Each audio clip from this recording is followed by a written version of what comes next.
নমস্কার, অ্যাস্ট্রোইজমে সবাইকে স্বাগতম। প্রিয় দর্শক, আজকের ভিডিওতে আমরা বিশ্লেষণ করব কুম্ভ রাশির জাতক জাতিকাদের জন্য 2026 সালের 5 থেকে 11ই জানুয়ারি প্রেম ও বিবাহিত জীবন কেমন যাবে। তো এই সপ্তাহে আত্মবিশ্বাস, পরিবারের সঙ্গে সময় এবং সম্পর্কের স্থিরতা গুরুত্বপূর্ণ। সিঙ্গেল হন বা প্রেমের সম্পর্ক বা বিবাহিত জীবন, ধৈর্য, সংযম এবং বাস্তব চিন্তা ভাবনা এই সপ্তাহের মূল চাবিকাঠি। তো চলুন একে একে বিস্তারিতভাবে সবকিছু জানি।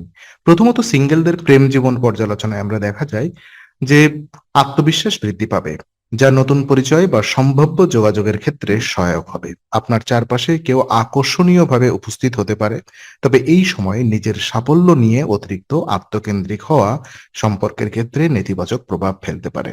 তাই প্রেমে ধীরে এবং ভেবে এগোনো সবচেয়ে সঠিক পথ। বাস্তব ও স্থির মনোভাব রাখা এই সপ্তাহে অত্যন্ত গুরুত্বপূর্ণ। হঠাৎ আবেগে ভেসে গিয়ে কোনো সিদ্ধান্ত নিলে সম্পর্ক ক্ষতিগ্রস্ত হতে পারে। নিজের অভ্যন্তরীণ অনুভূতি বোঝার সময় নিন এবং নতুন সম্পর্কের সম্ভাব্য দিকগুলো খতিয়ে দেখুন। পরিবারের পরামর্শ বা অভিজ্ঞ বন্ধুদের পরামর্শ গ্রহণ করলে সম্পর্কের সঠিক দিক নির্দেশনা পেতে সাহায্য হবে। তো সংক্ষেপে, স্থিরতা এবং বাস্তববোধই এই সপ্তাহে প্রেম সফলতা করতে পারে এবং প্রেমের সফলতার চাবিকাঠি হবে। তো প্রেমে সম্পর্কে থাকা ব্যক্তিদের জন্য, যেসব কুম্ভ রাশির জাতক জাতিকারা এক্সিস্টিং রিলেশনশিপ বিলং করছেন, তাদের জন্য এই সপ্তাহে সম্পর্কে স্থিতিশীলতা বজায় রাখা প্রধান চ্যালেঞ্জ হয়ে দাঁড়াবে। আপনার নিজের ব্যস্ততা এবং আম সাফল্যের প্রতি দৃষ্টি সঙ্গীকে অবহেলিত মনে করাতে পারে। তাই তাদের প্রতি মনোযোগ এবং সময় দেওয়া জরুরি। সম্পর্ককে আরো গভীর করার জন্য ধৈর্য, বোঝাপড়া এবং সংযমের ব্যবহার অত্যন্ত গুরুত্বপূর্ণ।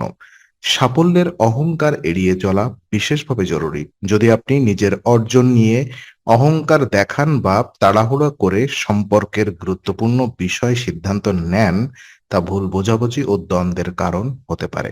তাই কৌশলী ও শান্তভাবে কথা বলুন এবং পারস্পরিক বোঝাপড়া তৈরি করুন। এই সপ্তাহে সঙ্গীর সঙ্গে সময় কাটানো, তাদের অনুভূতি বোঝার চেষ্টা এবং সম্পর্কের প্রতি সংযমী আচরণ প্রেমকে আরো শক্তিশালী করবে। আর বিবাহিত জীবন যদি আমরা দেখি, তো কুম্ভ রাশির বিবাহিত জাতক জাতিকাদের জন্য এই সপ্তাহে দাম্পত্য জীবনে ইতিবাচক পরিবেশ ও পারিবারিক শান্তি লক্ষ্য করা যাবে। পরিবারের ছোট সদস্যদের সঙ্গে সময় কাটানো সংসারে আনন্দ আনবে এবং সম্পর্কের মধ্যে সৌহার্দ্য বৃদ্ধি করবে।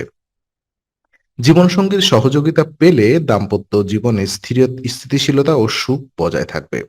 তবে তাড়াহুড়া করে গুরুত্বপূর্ণ সিদ্ধান্ত নিলে মতভেদ বা ঝামেলার সম্ভাবনা থাকবে। তাই ধৈর্য এবং পরিণত আচরণ গ্রহণ অপরিহার্য। পারিবারিক দায়িত্ব পালন, সংসারের ছোটখাটো বিষয় নিয়ে উত্তেজনা এড়িয়ে চলা এবং একে অপরের মনোভাব বোঝা সংসারকে মজবুত রাখবে। ঘরোয়া পরিবেশে আনন্দ এবং সুস্থতা পারিবারিক সম্পর্ক রক্ষা করতে সংযমী এবং ধৈর্য গুরুত্বপূর্ণ। বিশেষ উপায় এবং পরামর্শ যদি আমি আপনাদেরকে বলি, তো এই সপ্তাহে কুম্ভ রাশির প্রেম ও দাম্পত্য জীবনে মানসিক ভারসাম্য বজায় রাখা এবং ধৈর্য বৃদ্ধি করা গুরুত্বপূর্ণ। বিশেষ উপায় হিসেবে প্রতিদিন 11 বার ওম বায়ুপুত্রায় নমঃ জপ করুন। এতে ধৈর্য, আত্মনিয়ন্ত্রণ বৃদ্ধি পাবে। সাফল্যের নেশা থেকে মন শান্ত থাকবে এবং সম্পর্কের ভারসাম্য বজায় থাকবে। নিয়মিত এই জপ মানলে প্রেম ও দাম্পত্য জীবনে স্থিরতা ও সুস্থতা বজায় থাকবে। সম্পর্কের মধ্যে বোঝাপড়া এবং পারস্পরিক সৌহার্দ্য বৃদ্ধি পাবে। তো আজকের আলোচনা আমরা এখানেই শেষ করছি। ভালো লেগে থাকলে অবশ্যই লাইক, কমেন্ট এবং শেয়ার করুন এবং ভিডিওটি আহ পেতে, এই ধরনের ভিডিও আরো পেতে সাবস্ক্রাইব করুন। আবার দেখা হবে, ততক্ষণ ভালো থাকুন, শান্তিতে থাকুন। নমস্কার।